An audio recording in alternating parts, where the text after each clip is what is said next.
David De Gea had left for Manchester United and Kun Aguero had signalled his intent to leave the club too. An early Europa League qualifying round against Strongets was on the menu for Atletico.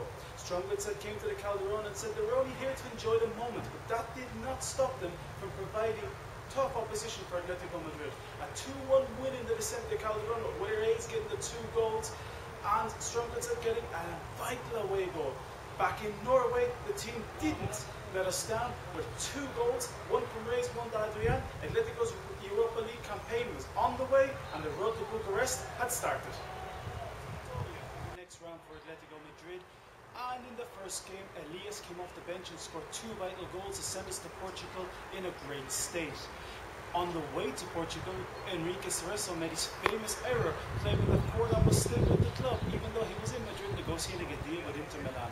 But that didn't distract the boys, as in Portugal they won 4-0 with a goal from Gavi, 2 from Adrian, and a goal from Salvio. It was also the last we'd see from Elias, who was quickly signed for Sporting Lisbon. Atletico were in the group stage. The road for Bucharest continued.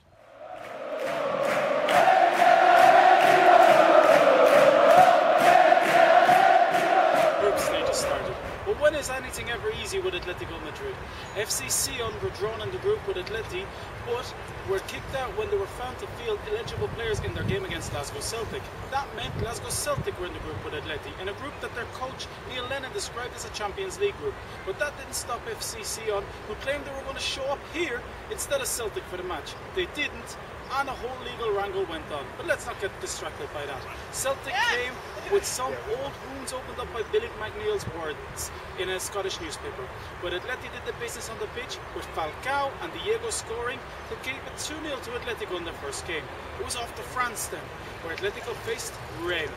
A goal from Juan Fran in the last few minutes saved Atletico, and it was a point. Atletico were looking good in the group. Then it was off to Italy to face Udinese, where 2 late goals started to tighten the screws on Manzano, and rumours were starting to grow that the coach might be on the way out. But the team came back here against Udinese, trashed the Italian team 4-0, with 2 goals from Adrian, Falcao and Diego. It was then off to Celtic, where Arda Turan scored one of his first goals for Atletico Madrid with a belter, although it must be said that the Celtic defender did help by ducking his head. And then it was Gregorio Manzano's last win here in the Vicente Calderón, as the team bet Stade Rennais 3-1 with goals from Dominguez, Falcao and Arda Turan. The road for Bucharest continued.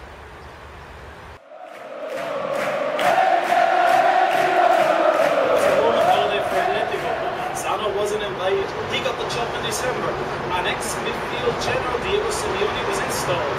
Simeone brought back pride, determination and passion to Atletico shirts. And all that was seen as Atletico went to Lazio in Rome without conceding a goal yet. A lot of people were asking what would happen when they conceded a goal and if the walls would fall down. We saw that very early in that game. When close they scored because of a Courtois blunder. But did Atletico go behind? No, they did not. Goals from Adrian and Falcao secured a 3-1 away win for Atletico to win back here to the Calderón. Against Lazio in the Calderón, there was thousands of Lazio fans, but they didn't celebrate too much when that man Diego Nunn jumped up and made it 1-0. Tie was over. The road to Bucharest continued.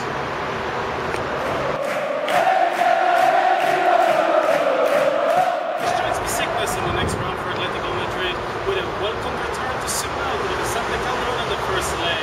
But Atletico were fierce in the first half, with Salvio running the show with 2 goals and Adrian making it 3-0 at half-time.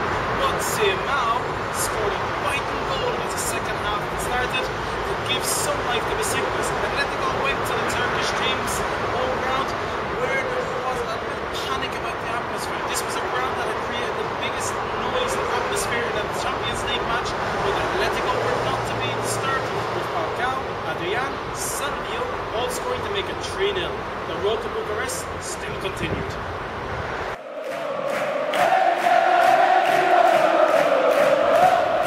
And it was German rivals in the next stage, Hanover, a team that had never got this far in any European competition, but they were not to be overlooked. It was a tough rival. The first game was here in the Calderón. Atletico were on cloud 9 when Falcao scored on the 9th minute. But an little bit of nopping allowed Juve to get one in. Atletico battled and battled, and in the last minute, a stunning goal from Salvio clinched it 2-1, but also Hanover had an away goal. Atletico went to Germany to a ground which Hanover hadn't lost all season. They had denied the mighty Bayern Munich, so a lot of people were predicting a tough tie for Atletico. It was to be, but Adrian and Falcao were to score vital goals. Atletico continued on the road to Bucharest. Valencia in the semi-finals, a tie that would guarantee at least one Spanish team in the Europa League final. A tie that had history. The big shirt incident was replayed and replayed a million times before this game. In the stadium, Atletico were content to let their football do the talking. An early goal from Falcao had the stadium in uproar, delight, with a late equaliser in injury time saw Valencia go in 1-1. But that draw was not to continue, as Miranda was to get a header, then Adrian and Falcao 4-1, and Calderon in ecstatic mood. But Valencia weren't out. A late equaliser in the second half saw us go to the Messiah 4-2. But hope was there. Even though Valencia were saying the tie wasn't finished, Adrian managed to get a goal and seal the final place. Atletico's second final in 3 years. The Europa League, the road to Bucharest, was well and truly there. We had arrived.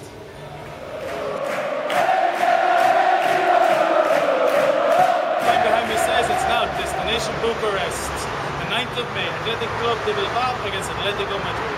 Wherever you are, whether it be in Bucharest or any of the other four corners of the world, I hope you'll join us on MadridAtleticos.com for all the during the game and post-game action. Also remember to check out our good friends. This is Atleti.com and AtleticoFans.com.